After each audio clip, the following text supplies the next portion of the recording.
अस्सलाम वालेकुम स्टूडेंट्स। आज की हमारी वीडियो का जो टॉपिक है वो है ऑपरेटर। क्वांटम मैकेनिक्स में हम ऑपरेटर को कैसे डिफ़ाइन करते हैं ये हम अपने आज के लेक्चर में जो है इसको देखेंगे। तो चलिए हम अपना टॉपिक स्टार्ट करते हैं।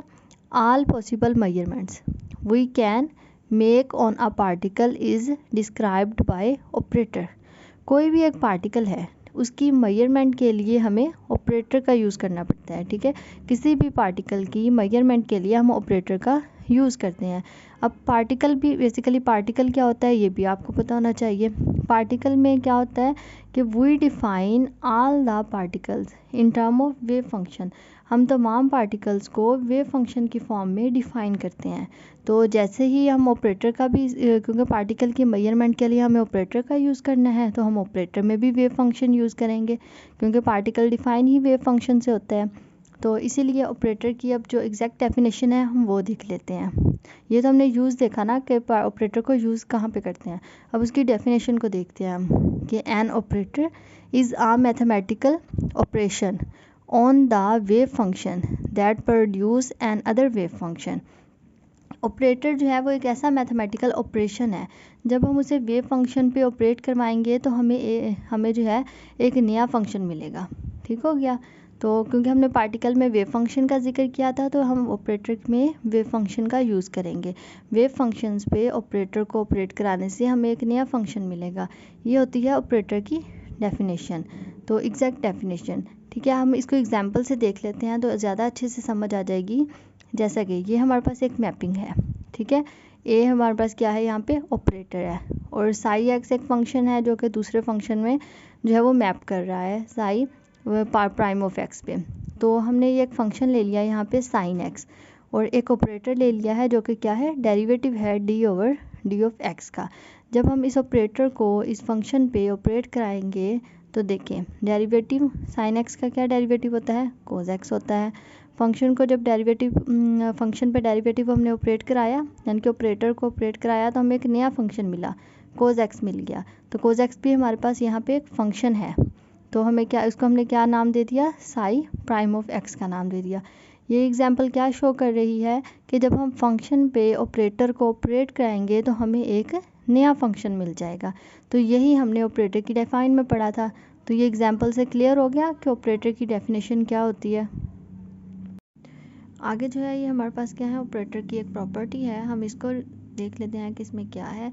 यह है लीनियर ऑपरेटर। ठीक है, लीनियर ऑपरेटर क्या होता है कि ऑपरेटर ए जो है is linear operator if it satisfy the following rules. अगर तो ये ऑपरेटर इन रूल्स को सेटिस्फाई करेगा तो ये लीनियर ऑपरेटर होगा। और वो रूल्स क्या हैं कि हम दो फंक्शन ले लेते हैं। ठीक है, ये दो हमारे पास वेव फंक्शन है साई वन साई टू। उनके सम पे जब हम ऑपरेटर को ऑपरेट करवाएंगे तो वो ऑपरेटर क्या होगा सेपरेटली यानी कि अलग अलग उनके साथ अलग अलग हो जाएगा। यानी कि एक फंक्शन के साथ अलग हो जाएगा और दूसरा फंक्शन के साथ अलग हो जाएगा। इसी तरह जब हम ऑपरेटर को एक कांस्टेंट ये सी हमारे पास यहाँ पे कांस्टेंट है। ठीक है, कांस्टेंट और एक साथ फंक्शन है उनके प्रोडक्ट पे ऑपरेट करवाएंगे तो कांस्टेंट पे कोई इफेक्ट नहीं होगा, वो बाहर आ जाएगा और ऑपरेटर कहाँ पे चला जाएगा फंक्शन के साथ चला जाएगा। तो अगर इन दो रूल्स को ऑपरेटर जो है वो सेटिस्फाई करेगा तो वो हमारे पास क्या कहलाएगा लीनियर ऑपरेटर कहलाएगा। लीनियर ऑपरेटर की आगे भी और बहुत सारी प्रॉपर्टीज़ हैं जैसे सम ऑफ ऑपरेटर इक्वल ऑपरेटर। ठीक है, वो हम अपने एक अलग लेक्चर में उसको हम डिस्कस करेंगे। आज के लिए हम सिर्फ लीनियर ऑपरेटर की डिफ़ाइन को देखते हैं। अब हम देखते हैं कि eigen function and eigen values क्या होती हैं। ठीक है, ये हमारे पास डिफ़ाइन है eigen function and eigen value की। A state function which retains itself in the result as it is when operated by an operator is known as eigen function. The quantity which appears with it in the result is called eigen value. इस define को जब हम example के साथ देखेंगे तो हमें ज़्यादा अच्छे से समझ आ जाएगा। वैसे ये हमारे पास क्या है इसका ए हमारे पास कोई ऑपरेटर है और ये हमारे पास क्या है आइगन फंक्शन है। जब हम ऑपरेटर को आइगन फंक्शन पे ऑपरेट करवाएंगे तो हमें क्या मिलेगा अल्फा ऑफ साई यानी कि आइगन फंक्शन वही रहा लेकिन उसके साथ जो उसकी क्वांटिटी आ गई है वो हमारे पास क्या है आइगन वैल्यू कहलाएगी। इसको एग्जांपल देख लें तो ज़्यादा इजीली क्लियर हो जाएगा।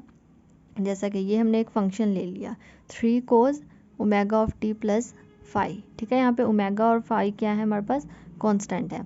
तो जब हम इसके ऊपर डेरिवेटिव ऑपरेट करवा रहे हैं, डेरिवेटिव बेसिकली यहाँ पे क्या है, ऑपरेटर है, यानी कि फंक्शन पे जब हम ऑपरेटर को ऑपरेट करवाएंगे तो इसका जो है वो डेरिवेटिव -3 वैसे ही रहेगा, और कोस का डेरिवेटिव माइनस साइन होता है, ठीक है, minus sine omega of t plus phi. और एंगल का जब हम दोबारा डेरिवेटिव ले लेंगे तो हमें क्या मिलेगा, विद रिस्पेक्ट टू टी ले रहे हैं तो इसलिए हमें क्या मिल गया, ओमेगा मिल गया। इसी तरह जब हम इसका डबल डेरिवेटिव ले लेंगे तो हमारे पास ये वैल्यू आ जाएगी, -3 omega square cos omega of t plus five हमारे पास आ चुका है। अब देखें फंक्शन हमारे पास क्या था, 3 cos omega of t plus five, तो यहाँ पे भी 3 cos omega T plus five की जगह हमने दोबारा क्या पुट कर दिया, आइगन फंक्शन को रख दिया, यानी कि आइगन फंक्शन यहाँ पे हमने रिप्लेस कर दिया अगेन। तो ये हमारे पास डबल डेरिवेटिव क्या है, एक ऑपरेटर है, जब हमने उसको फंक्शन पे ऑपरेट करवाया तो हमें क्या मिला, minus omega square of five. यानी कि अब यहाँ से हमें क्लियर हो गया इजीली कि हमारे पास जो ऑपरेटर है उसको फंक्शन पे ऑपरेट कराने से हमें उसकी क्या मिली है, आइगन वैल्यू मिल गई है, और फंक्शन साथ वैसे ही आ गया है। यहाँ पे माइनस ओमेगा स्क्वायर क्या है, आइगन वैल्यू है, और साई हमारे पास आइगन फंक्शन था, और डबल डेरिवेटिव जो है विद रिस्पेक्ट टू टी वो हमारे पास आइगन ऑपरेटर था। तो आइगन फंक्शन और आइगन वैल्यूज़ जो है वो ऐसे ही हैं बेसिकली, कि अगर ऑपरेटर को हम फंक्शन पे ऑपरेट करवाएंगे तो हमें क्या देगा, आइगन वैल्यू विद फंक्शन के साथ हमें आइगन वैल्यू देगा। तो ये एग्जांपल से इजीली आपको क्लियर हो जाएगा कि इन दोनों में कंपैरिजन क्या है, आइगन फंक्शन क्या होता है और आइगन वैल्यू क्या होती हैं। अब हम देखते हैं orthogonal set and orthonormal set क्या होते हैं, ठीक है, eigen function of eigen function, ठीक है, और ऑपरेटर्स की फॉर्म में ऑर्थोगोनल सेट कैसे डिफाइन होता है और ऑर्थोनॉर्मल सेट कैसे डिफाइन होता है। तो सबसे पहले हम देख लेते हैं orthogonal set of eigen function. तो ये हमारे पास इसकी डिफाइन है कि a set of 2 eigen functions psi m and psi n, यानी कि वो कुछ भी हो सकते हैं, साई 1 2, लेकिन यहाँ पे हम क्योंकि जनरल ले रहे हैं तो इसलिए हम m और n का यूज़ कर रहे हैं। Having discrete eigen values which satisfy the condition. Condition हमारे पास यहाँ पे क्या है कि अगर वो दो फंक्शन जो है वो इस कंडीशन को सेटिस्फाई करेंगे तभी वो ऑर्थोगोनल सेट कहलाएंगे।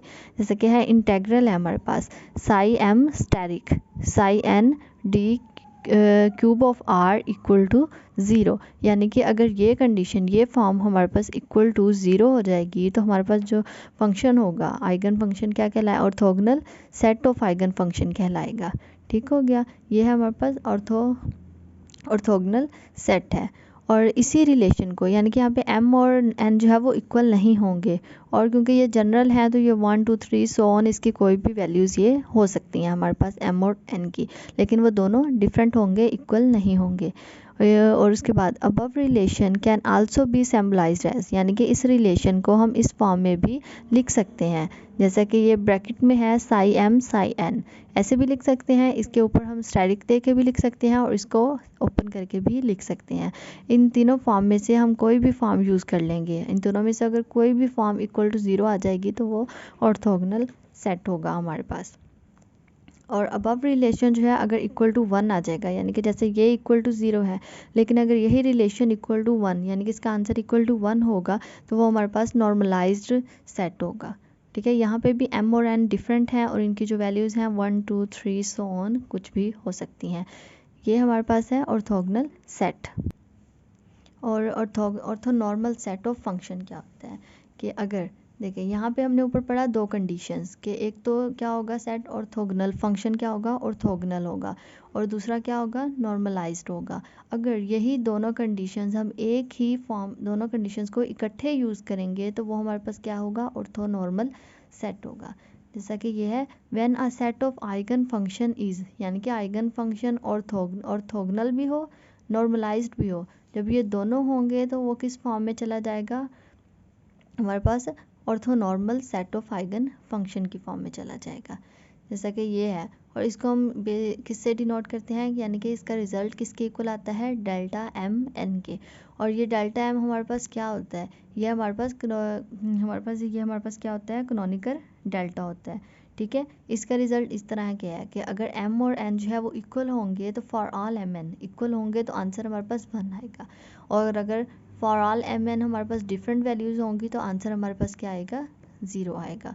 अगर तो ऑर्थोनॉर्मल सेट में क्या है, 2 कंडीशंस हैं और वो ऑर्थोगोनल भी हो सकता, ऑर्थोगोनल होगा और नॉर्मलाइज्ड होगा। लेकिन ऑर्थोगोनल सेट एंड नॉर्मलाइज्ड ये दोनों अलग अलग कंडीशंस के अकॉर्डिंग है। यानी कि रिलेशन 0 के इक्वल है तो वो ऑर्थोगोनल है, रिलेशन 1 के इक्वल है तो वो नॉर्मलाइज्ड है। लेकिन अगर वो दोनों इकट्ठे यूज़ हो रहे हैं तो वो हमारे पास क्या है, ऑर्थोनॉर्मल सेट है। आज के लेक्चर में हमने क्या क्या पढ़ा, हमने ऑपरेटर पढ़ा, ऑपरेटर की डिफाइन पढ़ी, उसकी एक प्रॉपर्टी पढ़ी, उसके बाद हमने eigen function, eigen values and हमारे पास orthonormal and orthogonal set of eigen functions को हमने पढ़ा है। ठीक है, उम्मीद है कि आपको आज का लेक्चर जो है वो अच्छे से समझ आ गया होगा। ऑपरेटर से रिलेटेड बाकी जो चीज़ें हैं वो हम अपनी नेक्स्ट वीडियो में पढ़ेंगे। अगर आपको मेरी वीडियो अच्छी लगी हो तो वीडियो को लाइक, शेयर एंड चैनल को सब्सक्राइब ज़रूर कीजिएगा। अल्लाह हाफिज़।